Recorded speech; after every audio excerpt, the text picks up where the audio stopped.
Baiklah semuanya, Assalamualaikum warahmatullahi wabarakatuh. Baiklah, pada video kali ini kita akan membahas materi fisika kelas 11 mengenai rangkaian listrik searah atau direct current. Sebelum masuk ke materinya, aku bakalan memperkenalkan diri terlebih dahulu. Kenalin, nama aku Niki Purnama Ramadhani dari jurusan Fisika Fakultas Matematika dan Ilmu Pengetahuan Alam Universitas Sriwijaya. Langsung saja, nggak usah banyak basa-basi, kita langsung aja masuk ke materinya.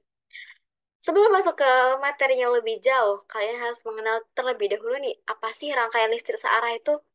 Rangkaian listrik searah atau biasa disebut dengan direct current, ialah rangkaian yang mengalirkan arus dalam satu arah, bisa positif atau negatif saja. Arus ini memiliki nilai yang tetap atau konstan terhadap satuan waktu. Hambatan listrik. Hambatan atau resistansi adalah kemampuan yang dimiliki suatu benda untuk menghambat arus listrik. Salah satu contoh barang yang berfungsi untuk menghambat arus listrik itu adalah resistor. Resistor adalah salah satu komponen listrik atau alat yang berguna untuk menghambat arus listrik. Ini sebuah contoh visualisasi dari resistor itu sendiri. Kita langsung masuk ke materi. Selanjutnya, itu adalah hambatan listrik. Untuk menentukan hambatan, kita dapat menggunakan rumus dari hukum Ohm. Sebelum itu, kita harus kenal dulu nih hukum Ohm itu apa. Hukum Ohm adalah hukum yang ditemukan oleh Gerd Simon Ohm yang menemukan bahwa arus listrik itu sebanding dengan tegangan, namun berbanding terbalik dengan resistansi, di mana arus listrik pada rangkaian ini itu sebanding dengan tegangan. Jadi kalau misalnya tegangan yang dipasok atau yang masuk itu besar, maka kuat arus yang mengalir pada rangkaian ini juga semakin besar. Namun, kuat arus berbanding terbalik dengan resistansi. Jadi kalau misalnya resistansinya semakin besar, maka kuat arus yang mengalir pada rangkaian ini semakin kecil karena hambatannya semakin besar. Namun, kalau misalnya resistansinya ini kecil, maka kuat arus listrik yang mengalir ini besar. Jadi didapatkan dari situ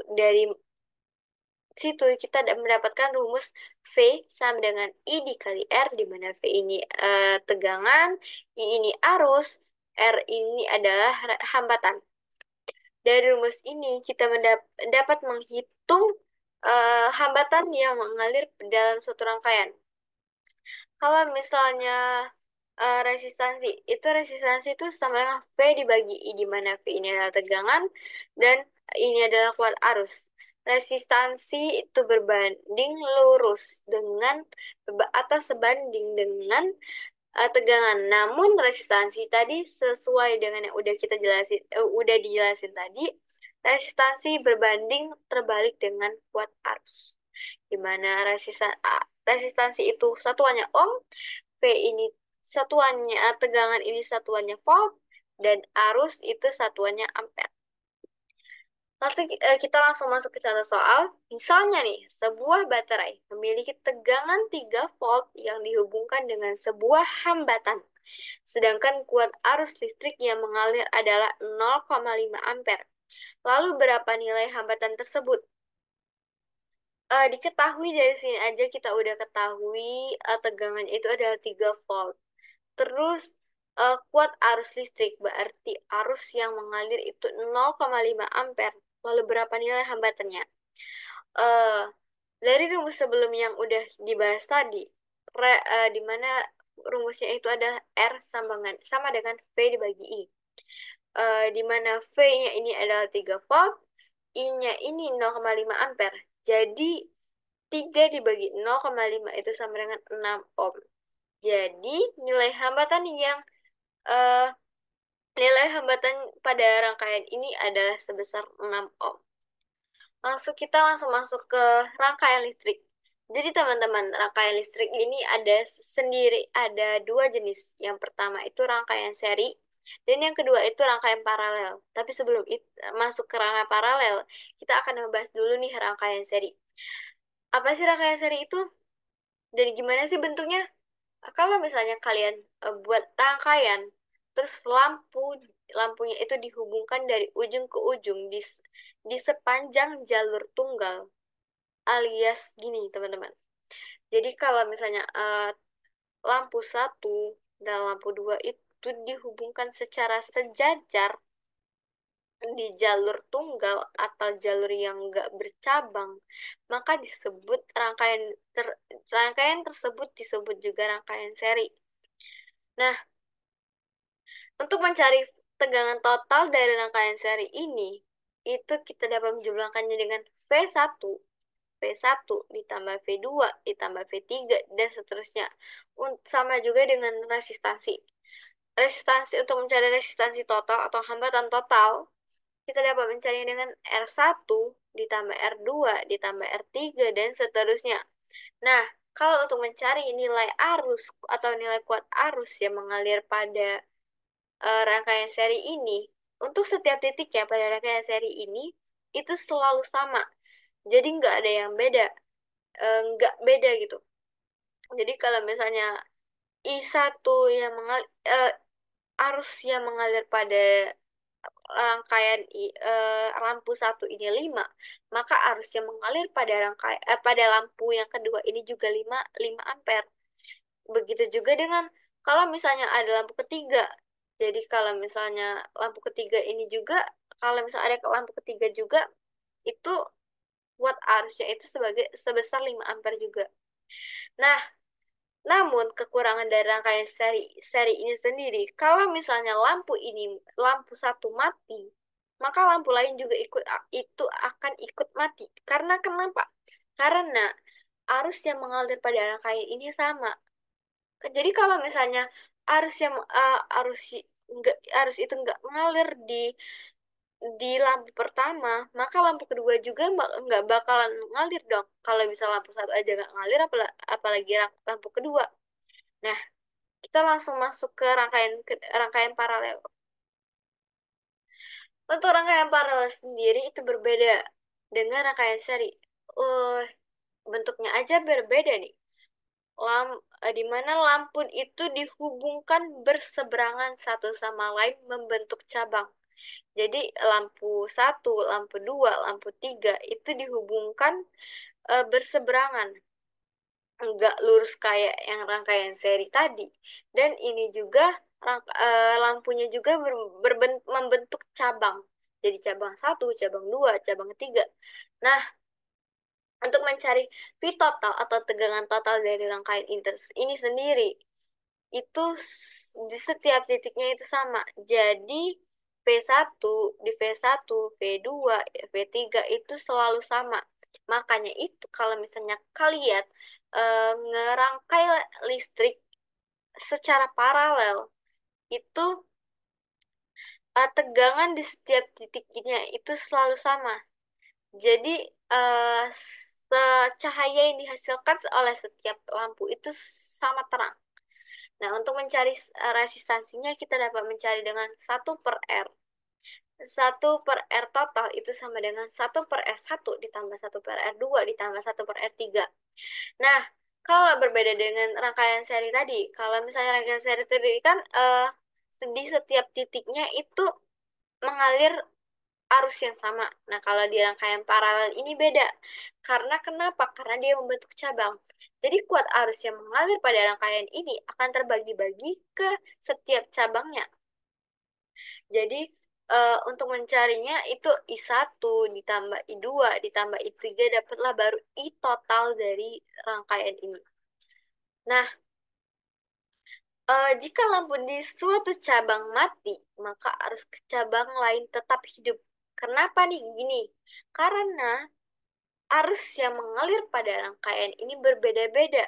Jadi kalau misalnya eh, lampu di sini mati, atau kuat arusnya itu nggak nyampe ke lampu ini, maka lampu kedua, lampu ketiga bakal tetap hidup karena arus yang mengalirnya itu berbeda dengan si cabang yang pertama tadi.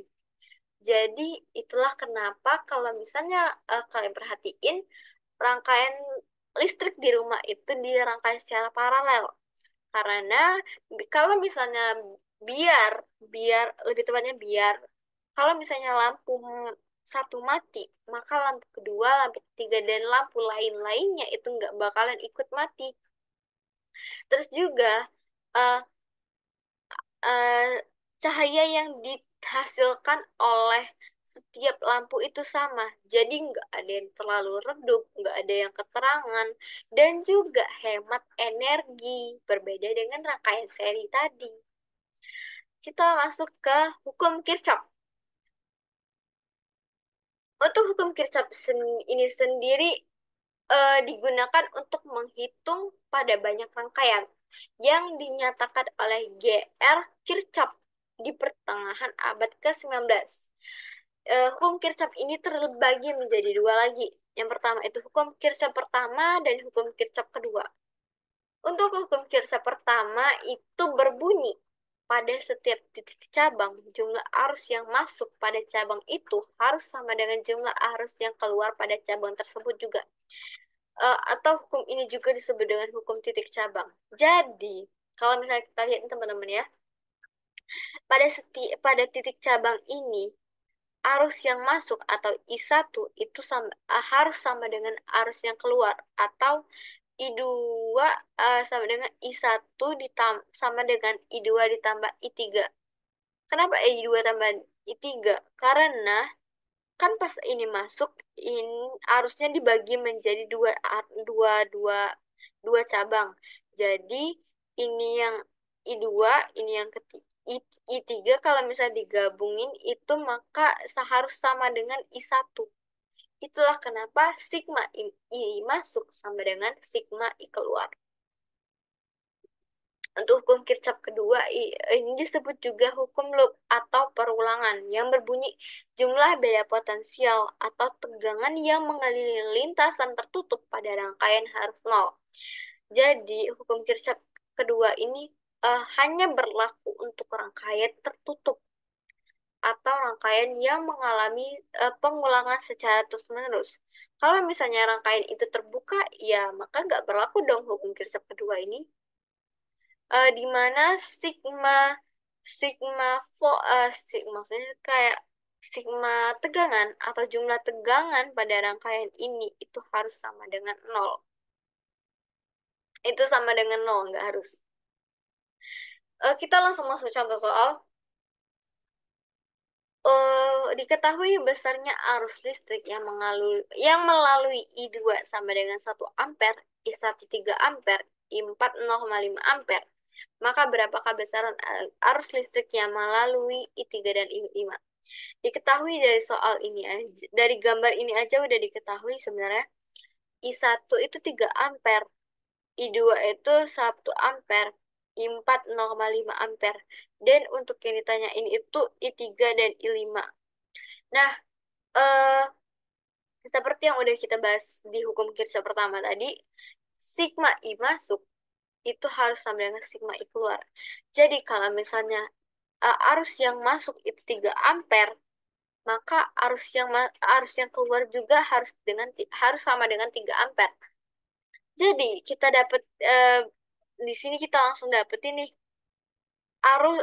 arus I5 itu sama dengan I3 I1 yaitu sebesar 3 ampere. Nah, untuk menentukan I3 arus yang ketiga, kita dapat dari sini 3 ampere itu dikurang I1, I2 itu sebesar 1 ampere, jadi 3 dikurang 1 itu 2. Terus eh, dikurang lagi 0,5 ampere. Jadi 2 dikurang 0,5 ampere itu sebesar 1,5 ampere. Jadi I3 arus yang mengalir pada I3 ini adalah sebesar 1,5 ampere. 1,5 ampere. Sedangkan arus yang keluar atau I5 itu sebesar 3 ampere. Masuk ke hambatan dalam. Hambatan dalam atau bisa disebut juga dengan resistivitas. Resistivitas adalah hambatan yang dimiliki suatu material atau suatu kawat penghantar yang bergantung pada jenis kawat penghantar. Jadi hambatan hambatan yang ini bergantung pada jenis kawat penghantar, di mana R sama dengan rho, ini bukan P teman-teman, tapi ini rho atau hambatan jenis, dikali L ini panjang kawat, dibagi dengan A atau luas penampang, di mana hambatan ini berbanding lurus dengan panjang kawat, namun berbanding terbalik dengan luas penampang. Jadi gini, kalau misalnya uh, kawat itu panjang, semakin panjang kawat, maka semakin kalau misalnya kawat itu semakin panjang, maka semakin besar juga hambatannya. Namun, kalau misalnya kawat itu lebar atau luas penampangnya itu besar, maka hambatannya itu semakin kecil. Logikanya gini teman-teman. Kalau misalnya kalian bayangin eh, air, air yang mengalir pada suatu pipa, itu kalau misalnya pipanya itu semakin panjang, maka kuat arus yang masuk itu harus besar. Eh, karena karena karena biar biar air yang mengalir itu sampai pada tujuannya. Jadi kalau misalnya kuat arus yang mengalir itu enggak kuat atau besar hambatan, gimana ya jelasinnya? Kalau misalnya eh, kalian misalnya bayangin itu pipa di mana itu isinya itu air. Jadi air yang mengalir melalui suatu pipa. Kalau misalnya eh, semakin panjang pipa tersebut, maka kuat arus air tersebut harus besar juga. Biar apa? Biar eh, air yang tadi itu sampai tujuan. Jadi enggak stop di tengah jalan. Nah, namun berbanding terbalik dengan luas penampang. Kalau misalnya pipa itu kecil, diameternya kecil, misalnya 5 cm, maka air yang masuk ini, air yang mengalir ini itu kecil kan. Jadi karena diameter si pipa ini kecil, jadi arus air yang mengalir itu juga dikit. Berbeda kalau misalnya si pipa ini diameternya gede. Kalau misalnya pipa ini gede diameternya, maka air yang masuk pada pipa tersebut itu semakin banyak juga kan. Nah, itulah kenapa R sama dengan rho dikali L per. Lanjut, ini nilai hambatan suatu penghantar tidak bergantung pada tegangan. Jadi hambatannya itu nggak bergantung pada tegangan, namun tegangan hanya dapat mengubah kuat arus yang mengalir melalui kawat tersebut. Jika kawat panjang, maka kuat arus yang mengalir akan berkurang, karena energi yang diperlukan sangat besar untuk menghantarkan arus listrik yang disebut tegangan jatuh. Sesuai yang udah dibahas, udah dijelasin tadi, eh tegangan pada suatu kawat penghantar ini nggak mempengaruhi hambatan. Jadi namun tegangan ini dapat mengubah kuat arus yang mengalir. Kalau misalnya kawat tadi panjang, sesuai yang udah dijelasin tadi ya, kawat ini panjang, maka kuat arus yang mengalir akan berkurang karena energi yang diperlukan sangat besar atau bisa disebut juga dengan tegangan jatuh. Namun semakin panjang penghantar, maka semakin besar juga penurunan tegangan listrik. Kalau misal semakin pendek, maka semakin kecil penurunan tegangan listrik tadi. Hambatan hambatan dalam ini resistivitas suatu material sebagian bergantung dengan temperatur. Sebagai contoh, logam meningkat bersama temperatur karena atom-atom bergerak lebih cepat dalam arah yang kurang teratur, sehingga bisa dianggap lebih mengganggu aliran elektron. Jika temperatur berubah tidak terlalu besar, maka resistivitas logam selalu bertambah secara linear terhadap temperatur. Dengan kata lain, RT sama dengan R0 dikali 1 ditambah alfa dikali delta T, di mana delta T ini adalah perubahan suhu, jadi T2 dikurang T1, terus ini alfa ini adalah koefisien suhu, terus R0 ini adalah hambatan pada suhu pertama, terus RT ini atau bisa disebut juga hambatan pada suhu kedua. Oke, lanjut. Ini adalah tabel jenis kawat. Jadi ada 3 jenis jenis bahan kawat penghantar. Ada yang pertama itu adalah konduktor, ini adalah semikonduktor dan isolator. Di sini ada hambatan jenis. eh Kita bisa lihat nih teman-teman ya, kalau untuk konduktor itu pengalinya adalah 10 pangkat minus 8. Kenapa 10 pangkat minus 8? Karena sesuai dengan sifat konduktor, konduktor itu bersifat menghantarkan listrik yang baik. Jadi jadi hambatan yang dialami oleh benda itu kecil. Nah, kalau semikonduktor ini kan tergantung ya teman-teman. Ada yang -5, ada juga yang -3. Terus kalau isolator itu sesuai dengan sifatnya. Isolator itu tidak dapat menghantarkan arus listrik. Maka karena itu, eh, hambatan jenisnya itu berkisar antara 10 pangkat 9 sampai 10 pangkat 15. Ya, sangat berbanding terbalik dengan si konduktor tadi. Ya kan? Ini minus, ini plus. Lanjut, energi listrik. Energi listrik adalah energi diubah ketika muatan listrik bergerak melalui beda potensial atau tegangan. Maka didapatkan W. W ini adalah energi dengan satuan Joule sama dengan V dikali Q. V ini adalah tegangan dan Q ini adalah muatan listrik. Kita masukkan rumus Q ini sendiri, di mana Q adalah I dikali T, lalu masuk W sama dengan V dikali I dikali T. Terus kita pecah lagi rumus ini dengan rumus hukum Ohm, di mana V ini adalah V sama dengan I dikali R. Maka didapat W sama dengan I dikali R dikali T, atau bisa juga disebut dengan I kuadrat dikali R kali R dikali T.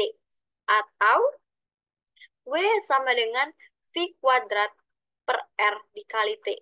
Di mana W ini adalah energi, V tegangan, I arus, T ini adalah waktu, R adalah hambatan, dan muatan, dan Q adalah muatan. Sorry. Terus kalau untuk selanjutnya itu ada daya listrik, di mana daya listrik ini adalah laju perubahan energi yang sesuai sudah kita bahas sebelumnya. Energi adalah muatan yang bergerak ketika melewati beda potensial atau tegangan. Jadi daya ini sangat bergantung dengan energi, di mana P adalah daya listrik dengan satuannya watt sama dengan W dibagi T. W ini adalah energi dengan satuannya joule. T ini adalah waktu. Kita masukkan rumus W sama dengan V dikali I dikali T. Maka didapatkan V dikali I. Kenapa V dikali I? Terus T-nya kemana? Kan tadi rumusnya W sama dengan V dikali I kali T. Terus ini juga di bawah ada T. Jadi ada sama-sama ada T kan, di atas ada T, di bawah juga ada T. Jadi T-nya dicoret. T-nya dicoret, dapatlah P sama dengan V dikali I. Terus kita pecah lagi rumus ini em, dengan rumus hukum Ohm, di mana V ini adalah I kali R, maka didapatkan I dikali R, atau bisa juga disebut dengan P sama dengan I kuadrat dikali R, atau P sama dengan V kuadrat per R. Terus, oke, mungkin itu saja pemaparan pemaparan materi mengenai listrik, rangkaian listrik searah oleh saya.